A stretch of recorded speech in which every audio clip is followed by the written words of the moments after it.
Hello, everyone. This is the Male Witch. My name is Harley Angel. And I think that there's a lack of understanding about being the male witch. I keep asking, are you really just a warlock? No. See, it's a description. Being a witch is like being a painter or a poet, a writer, a co-creator. So I think there's a lack of understanding.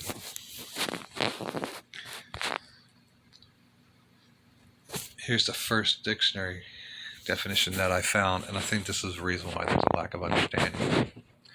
A woman thought to have magic powers, especially evil ones. Popularly depicted as wearing a black cloak, a pointed hat, and a flying broomstick. Haha, funny.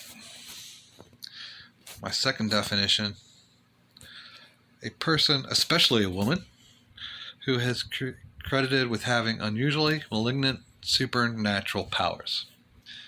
They went with the word malignant, really.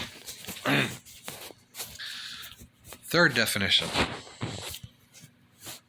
Well, this isn't a definition. This is the etymological root of the word witch. The word witch derives from the Old English noun Wicca, male witch or warlock, or wiki, female witch. The word's further origins are Proto-Germanic and Proto-Indo-European. So, yeah, there you go. Here is a definition. A man or woman who is aligned with their own infinite ancient nature. A healer, a wise man or woman, a co-creator with the universe and the believer in the magical sacred divinity of themselves and in all beings. A witch is autonomous, somebody who has aligned with their cycles, seasons, and powers of the earth, moon, through ritual and communion. Their physical bodies and Mother Earth are one. The moon speaks to them. The trees speak to them. The animals speak to them. The ancients speak to them, and they live inside them. Their powers are many times infused with love, the oneness that is with all of nature and her creatures. Once hunted for their powers, but now, at the time of Earth's greatest need, they rise. That's a description. But there's one very powerful word in here. That's autonomous. A witch is autonomous. The freedom to run and govern your own affairs in accordance to one's moral duty rather than one's desires. Duties, desires, you get a little gray right there. But you do have the right to run your own affairs.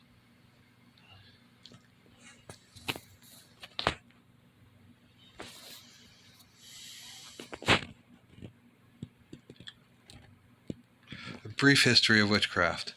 Paganism has been around and alive since the beginning of time.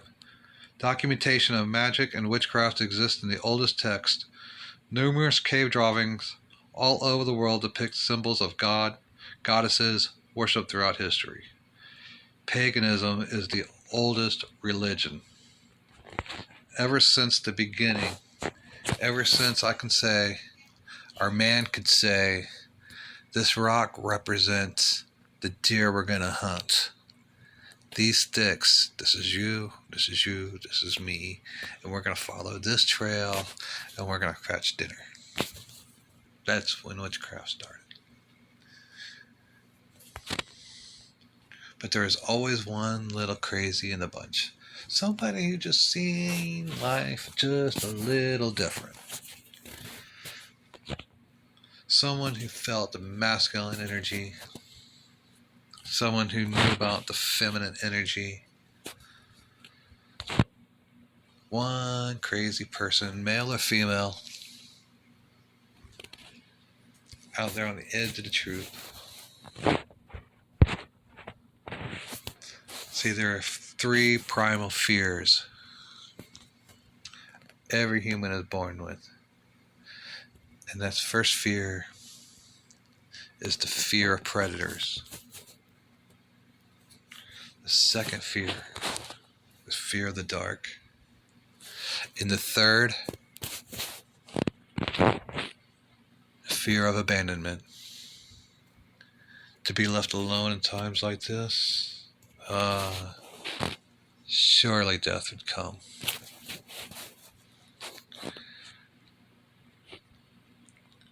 But humans were smart. We started to settle down, and witches were instrumental in this time.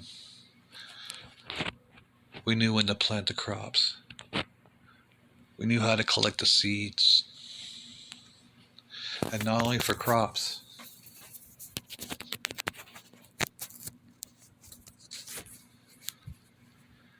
but we also knew about plants that could heal.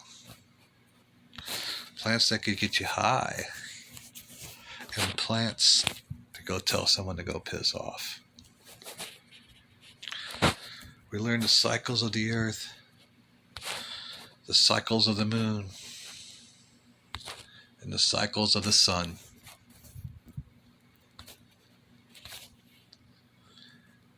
Then arose the great cities, Samaria, Babylon, Egypt. And our ancient ancestors became the priests and priestesses in the temples, did the rituals for the kings and queens. But not all of our ancestors know. See, there's the normal people out there who just didn't know how to align themselves, didn't know ye were gods. So we call them normals. And the normals are out there cutting the stone, building the temples, and keeping the palace clean. But they don't live in the temples. They don't live in the palace. No, the normals, they live, downwind. But they have their own problems as well. They have broken hearts, broken backs, empty cupboards, so on. But just a mile outside the shanty town, near the edge of the forest, you follow the trail down, maybe about an hour.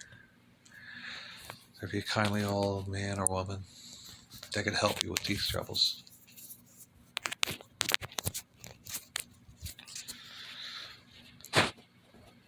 It's unclear exactly when witches came onto the historical scene, but one of the earliest records of the witch is in the Bible, in the book of Samuel, thought to be written between 931 BC and 721 BC. It tells the story of King Saul, who sought the witch of Endor to summon the dead prophet Samuel, his spirit, to help him defeat the Philistine army. Yeah, that worked out. But alas, Egypt would rise. Give us the great gods, all hail thoughts, and fall.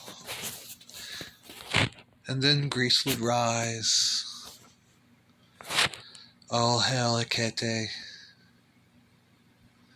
And then Greece would fall. And then Rome rose. Oh, it's all cool. Rome was pagan too. They threw hell of a good party. But they were pagan until they weren't. In the year 327, Constantine said the Roman Empire is no longer the Roman Empire, it's the Holy Roman Empire, and he was in charge of everything, the religion, the money, and all that. So the Council of Nicaea, he took control.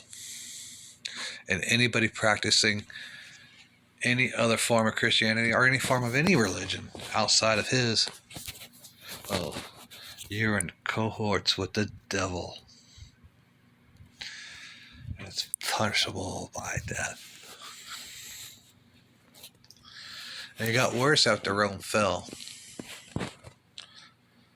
The classical period of the witch hunts in early modern Europe, colonial America, took place in the modern period, or about 1450 to 1750, spanning the upheavals of the Reformation. That's when the Protestants told everybody to go piss off. They took it out in the Catholic Church. But not just the Catholic Church, all the pagans around them. Well, they weren't Protestant either, so.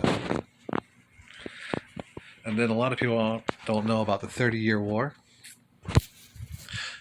That's when the Pope in Constantinople told everybody in Eastern Europe, Germany, Poland, Hungary, whether you're Protestant or pagan, you're all Catholic now, and we're coming with violence to prove otherwise. And the result, 35,000 to 50,000 people lost their lives. And on top of it, this hit book called the Malleus Maleficum. The Malleus Maleficum labeled witchcraft a heresy and quickly became the authority for Protestants and Catholics trying to flush out witches living among them. For more than 100 years, the book sold more copies than any other book in Europe except the Bible. Ignorance supreme. The Malleus Maleficum, written in 1486, acknowledged that the existence of male witches, although Kramer and Springer believed that the greater number of witches is found to be in the more, fragile, feminine sex than among men. They still devote their entire section to 3 types of witches practiced by men, the most important of which, magic archery, shooting at crucifixes, and that type of thing.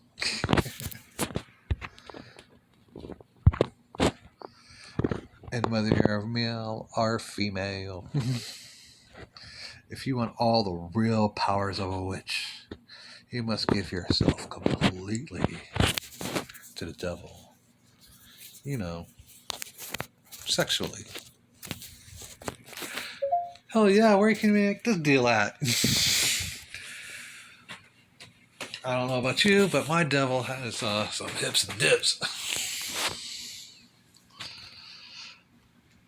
The Salem witch trials were a series of hearings prosecuted by people accused of witchcraft in the colonial Massachusetts between February 1692 and in May 1693. More than 200 people were accused, 30 found guilty, and 19 of whom were executed by hanging. 14 women and 5 men, and one other man named Giles Corey who was pressed to death by refusing to plead, and at least 5 people died in jail.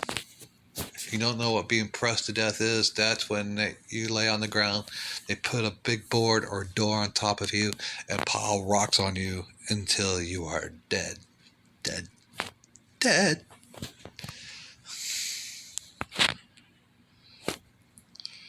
Around 80% of them were women thought to be in cahoots with the devil, filled with lust.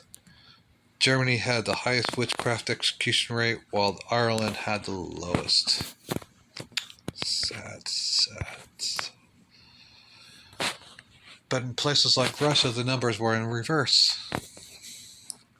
75% of the males of the witchcraft were men.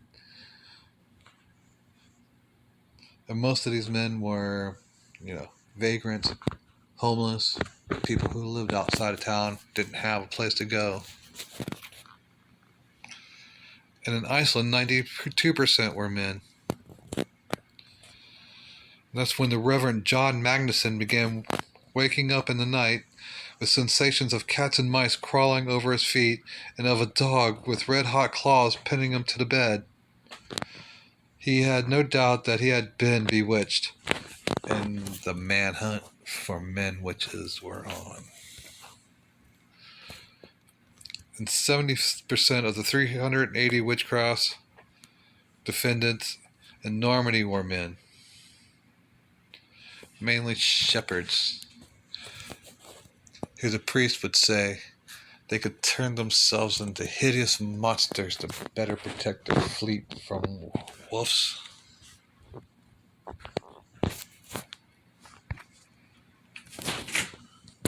But that was outside the castle wall. Inside the castle wall, complete hypocrisy, because Queen Elizabeth would have her own musicians, John Dee and Edward Kelly, performing witchcraft, alchemy, and other stuff. Talking about occult teachings in the court, right there in front of the Queen. While everybody else was getting arrested for it, they were partying high on it.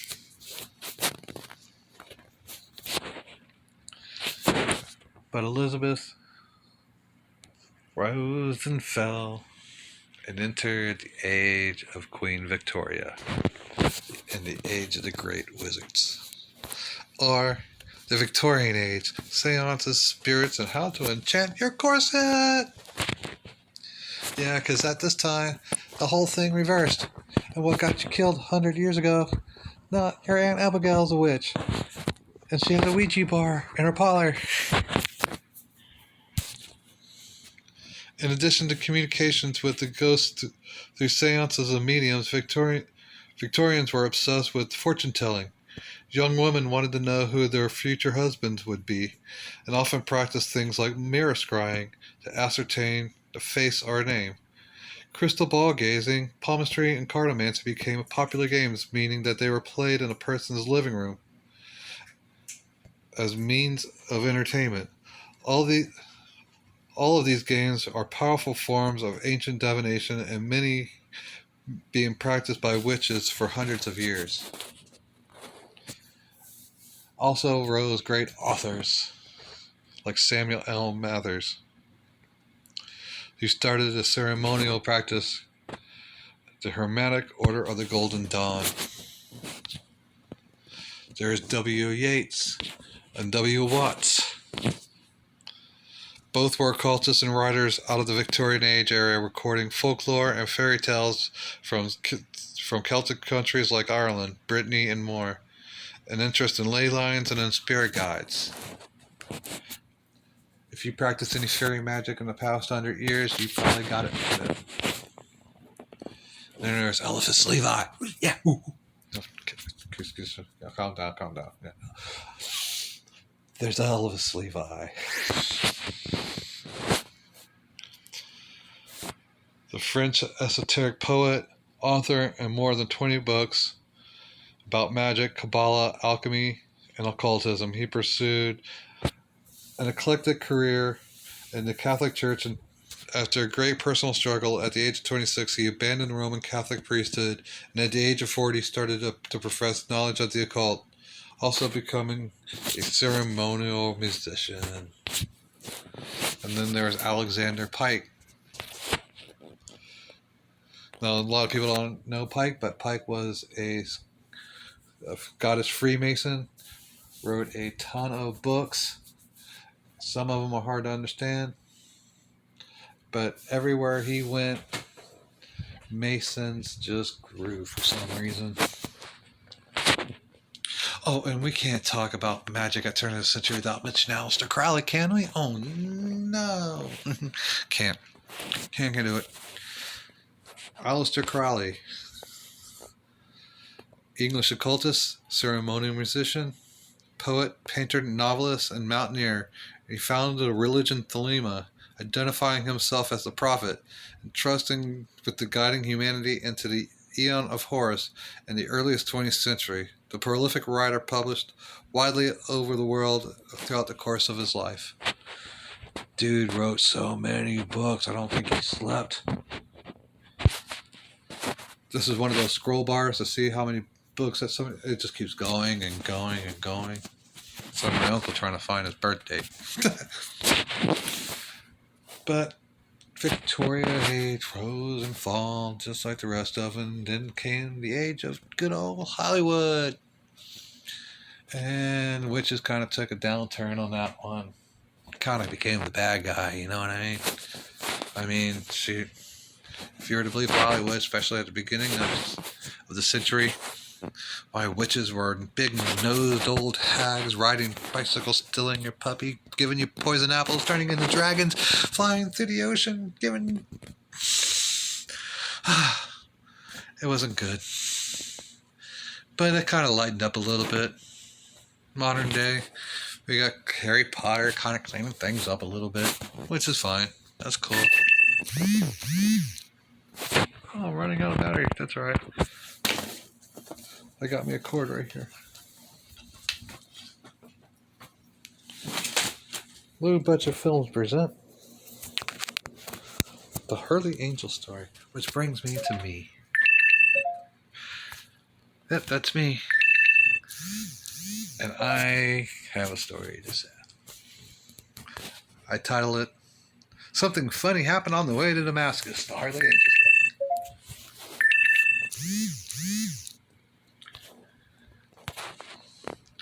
See, when I was a young kid, I grew up in one of these. Not that bad looking, but it was quite the little haunted house. See, as the story goes, there's a section of land overlooking the Alafai River, kind of on a hill, and you can see the river. And the land actually was owned by, group of locals, let's just say. But somebody else wanted it, and they wanted to put a house on it. And that somebody had a lot of money. And she ran around greasing a lot of hands, and she got a deed to put a house on that land, whether they own the land or not. She owns it now, and it overlooked the Alafai River. And they built a house, put in the lines, put in the electricity. The roof was capped.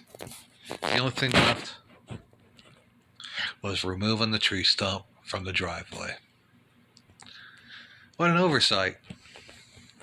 So she calls up a friend, bring over a chain and a pickup truck. We'll just yank that stump right out of the ground, and I can overlook my river. Well, they hooked up the chain, and she stood there beside the truck when they went to go pull, and the chain got tight, and they pulled, and the chain broke, and the lock went flying through the air, hit her right in the forehead, dead before she hit the ground. Well, nobody wanted this house anymore. People couldn't sell it. Indians didn't want it back. What are you to do? Well, they rented out cheap. My dad was a genius. He goes, I know a way to save a lot of money, honey. We can live in a haunted house. And what made things even better is that, my mom and dad, they had a little book collection. Kind of looked like this. By Crowley and Anton LaVey. Oh, it kind of made Harley at the very beginning a very weird little boy. But one day, when I was about 9, 10 years old, it was like the veil got thrown over my eyes.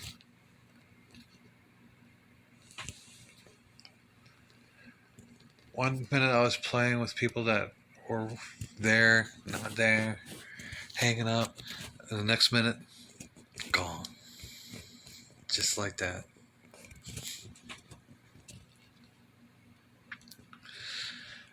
It wasn't bad. I mean, it wasn't like too far out of the ordinary. I mean, I grew up, went to school, made friends, fell in love, had a little baby. That's her. Just going through the cycles of life, working and playing and hanging out. But then one day, when in my late 40s, my little kettle got thrown back on the fire. The heat was back on again. All of a sudden, I could see what wasn't there again. I knew what people were doing, but they didn't know I knew. I could see energies coming from cars and motorcycles. But it was kind of rather weird and fast, so what's a little boy to do? I was kind of freaking out. I was like, Mom, I called my mom. Yeah, that's exactly what I do. 50 years old and freaking out. You call your mom. But I didn't know. Mom was a witch too. And she'd been keeping a family secret. That grandma and great grandma, grandfathers on both sides being native. Kind of a made for a weird blood recipe there. Started having weird dreams about defending Taparaxis. It was kind of weird with those little dreams like that. But now it's calming down, and I can feel this new energy coming from the heart. I can actually feel the heart energy. I can feel it growing around. Feel a room with light. Fill the building with light. It's kind of like living in two worlds. One physical and one not.